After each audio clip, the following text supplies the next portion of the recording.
आप सबका how strong is Goku series के फोर्थ पार्ट में स्वागत है।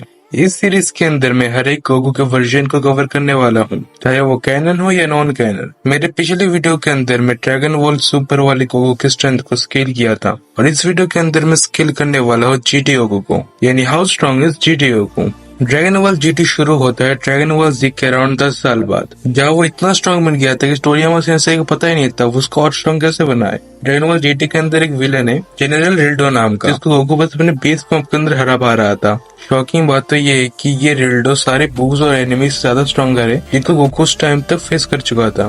ड्रैगन बॉल जी के विलन जैसे कि फ्रीजा, जो बस अपने सेकंड फॉर्म के अंदर पूरे मोटर यूनिवर्स को डिस्ट्रॉय कर सकते हैं, और सेल जिसके पास इन्फिनिट और बॉटमलेस स्ट्रेंथ है। इवन वुहान जो बस अपने चिल्लाने से एक डायमेंशनल बैरियर को क्रैक कर सकता है, जो मल्टीपल डायमेंशंस को यूनिवर्स से कोलाइड होने से बचा रहा था।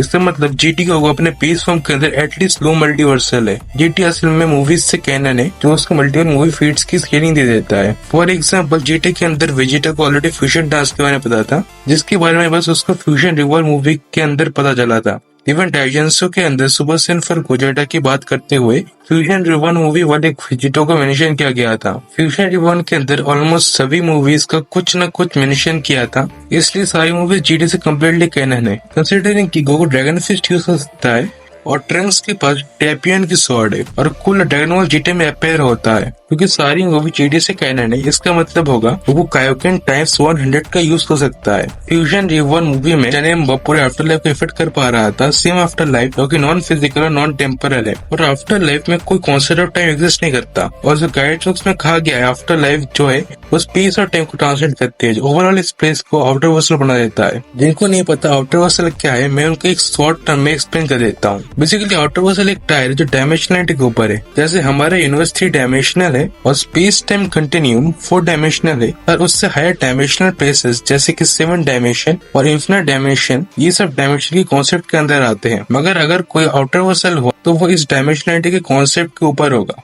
जैसे आफ्टर लाइफ में concept of time and space exist नहीं करता, उन आउटर वर्सल रे में भी फॉर्म और चेंज एग्जिस्ट नहीं करता। जब बेबी वेजिटा ने कहा वो स्ट्रॉन्गेस्ट सेवन हिस्ट्री के अंदर, गोकू ने भी ये बात मान ली थी। इसका मतलब बेबी सुपर सेन गोजिटा से ज्यादा स्ट्रॉन्गर है, जो जनेम्बा को मार पा रहा था। गोकू ने सुपर सेन 4 में बेबी की एनर्जी बॉल्स को इजीली टैंक कर लिया था, जिसका मतलब है super Sen 4 Goku outer Vercel हुआ। अभी जीटीओ के स्पीड पे आए तो 11 स्पीड होगा, यानी concept of speed and time के ऊपर है, क्योंकि ड्रैगन बॉल के अंदर स्पीड इक्वल्स 10 होती है ये पावर सिस्टम की वजह से, जिसका मतलब है जितनी तुम्हारी पावर बढ़ेगी उतनी तुम्हारी स्पीड ही बढ़ेगी। तो क्योंकि गोकू के अटैक पोटेंशियल आउटर वर्सल हुआ तो उसकी स्पीड भी इररिलेवेंट होगी। अगर तुम्हारे पास ये सुन के पूरा वर्ल्ड व्यू शेक कर रहा है तो पता नहीं तुम्हारा वो सुनकर क्या हाल होगा, जो मैं अभी बोलने वाला हूँ। जीटी जो है वो ड्रैगन बॉल सुपर एनिमे के फ्यूचर में एग्जिस्ट करती है। इसको मल्टीपल टाइम शो भी किया गया है टाइमलाइन वाले इवेंट में, जहाँ पे प्लेयर देख सकते हो जीटी जो है इवेंट्स के बाद प्ले आउट करती है। अभी कुछ बंदे बोलेंगे जो ये टाइमलाइन ऑफ इवेंट है वो बस एक आइडिया देने के लिए बनाया है और ये मल्टीपल टाइमलाइंस को रिफर कर सकता है। उनको मैं बता दूं जो ये वर्ड है इसमें क्लियरली टाइमलाइन लिखा हुआ है, इसके अंदर कोई प्लूरल वर्ड का इस्तेमाल नहीं किया गया। इसमें सिर्फ एक सिंगुलर टाइमलाइन को रेफर किया गया है, जिसका मतलब है ड्रैगन बॉल सुपर और जीटी एक सिंगल टाइमलाइन के अंदर आते हैं, जहाँ पे जीटी जो है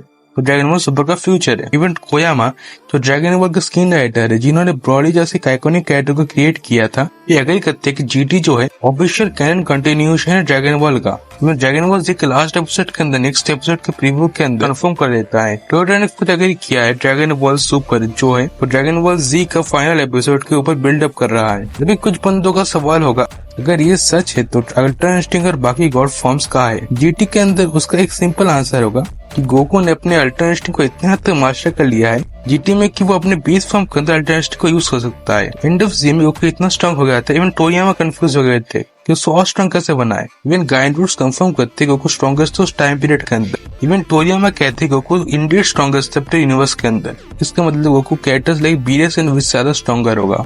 इसका मतलब है जीटी गोकू इन्फिनिट जामोसी के ऊपर स्केल करेगा, जो पूरी टाइमलाइन के साथ मर्ज होने वाला था, जिसके अंदर न्यूट्रल जोन आता है जो 12 यूनिवर्स को अपने अंदर रखता है, यानी न्यूट्रल जोन एक लेयर है आउटर वर्सल के अंदर। अभी न्यूट्रल जोन के ऊपर आता है जेनोस पैलेस, जो पूरे 12 यूनिवर्स और मैक्रोकॉस्म के ऊपर एग्जिस्ट करता है, जो इसको 2 लेयर डाल देता है आउटर वर्सल में। अभी हमें पता है सुप्रीम का टेलीपोर्ट कर सकता है जेनोस पैलेस में। इसका मतलब जेनोस पैलेस जो है वो सबस्पेस के अंदर आता है, जो सबस्पेस को 3 लेयर इंटू आउटर वर्सल बना देता है। तो वाला GDO वो 3 लेयर्स इनटू आउटर वर्सल होगा 11 स्पीड के साथ। मुझे पता है मैंने पिछले वीडियो के अंदर कहा था super Goku infinite layers into outer Vercel है, जो कि सैडली गलत थी क्योंकि मैंने उस पर और डीप रिसर्च की तो मुझे पता चला वो प्रोबेबली इन्फिनिट रिग्रेशन था इंस्टेड ऑफ इन्फिनिट ट्रांसेंडेंस। सो अभी के लिए सुपर गोकू डाउन स्किल होगा 3 लेयर्स इनटू आउटर वर्सल में। और अगर मुझे इससे बात करना है तो मेरा डिस्कॉर्ड जरूर ज्वाइन करना, लिंक डिस्क्रिप्शन में होगा। या फिर कोई नया वीडियो का आइडिया सजेस्ट करना है तो कमेंट जरूर करना। मिलते हैं अगले वीडियो के अंदर। सायोनारा।